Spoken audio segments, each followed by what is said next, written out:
महायुद्धની દુનિયા પર અસર શરૂ થઈ ગઈ છે। ક્રૂડ ઓઇલના ભાવમાં ભડકો। ક્રૂડ ઓઇલમાં પ્રતિ બેરલ 10% ઉછાળો। ક્રૂડ ઓઇલ $78.52 પ્રતિ બેરલ થયું છે તો ખાડી દેશોમાં તણાવની સ્થિતિની અસર જોવા મળી રહી છે।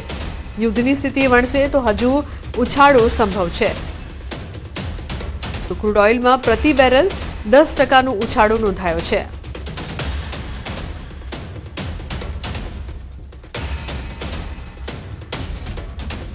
બીજી તરફ સુરતના જ્વેલરી વેપારીઓ માટે હાલ પરિસ્થિતિ ચિંતાજનક બની છે। યુદ્ધની અસરના કારણે ખાડી દેશો અને ઇઝરાયલમાં થતા લગભગ 30% એક્સપોર્ટ પર માઠી અસર થવાની ભીતિ ઊભી થઈ છે। એર કાર્ગો સ્પેસ બંધ થતા પાર્સલ અને કન્ટેનર અટવાઈ ગયા છે, જ્યારે ખાડી દેશમાં ગયેલા કેટલાક વેપારીઓ પણ ફસાઈ ગયા હોવાનું જાણવા મળે છે। ટેરિફ ઘટતા વેપારીઓ ખુશ હતા, પરંતુ યુદ્ધના ગ્રહણના કારણે હવે એક્સપોર્ટ ક્યારે ફરી શરૂ થશે તે અંગે अनिश्चितता छवाई है।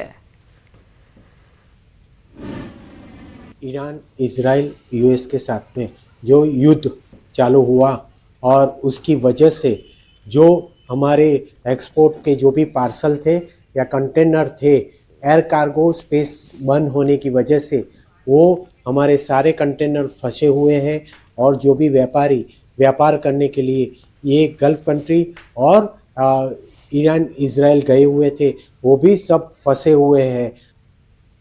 બીજી તરફ પીએમ મોદીએ બેન્જામિન નેતન્યાહુ સાથે વર્તમાન પ્રાદેશિક પરિસ્થિતિ પર ચર્ચા કરવા ટેલિફોન પર વાત કરી।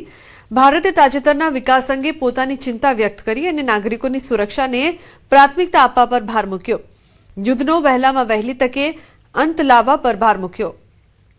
મિડલ ઇસ્ટમાં યુદ્ધની સ્થિતિ વચ્ચે પીએમ મોદીએ સોશિયલ મીડિયા પ્લેટફોર્મ एक्स पर पोस्ट करी हती। पोस्ट में ईराने यूएई पर करेला हुमलानी निंदा करी। हुमलाओं में थयेली जानहानि पर शोक व्यक्त कर्यो। तेमणे पोस्ट में लख्युं कि यूएईना राष्ट्रपति मारा भाई शेख मोहम्मद बिन जायद अल नाहयान साथे बात करी। यूएई में रहता भारतीयों संभाळ राखवा बदल तेमनो आभार मान्यो। आ मुश्किल समय में भारत यूएई साथे एकता में ऊभुं छे। अमे तणाव ओछो करवा प्रादेशिक शांति, सुरक्षा और स्थिरता ने समर्थन आपीए छे।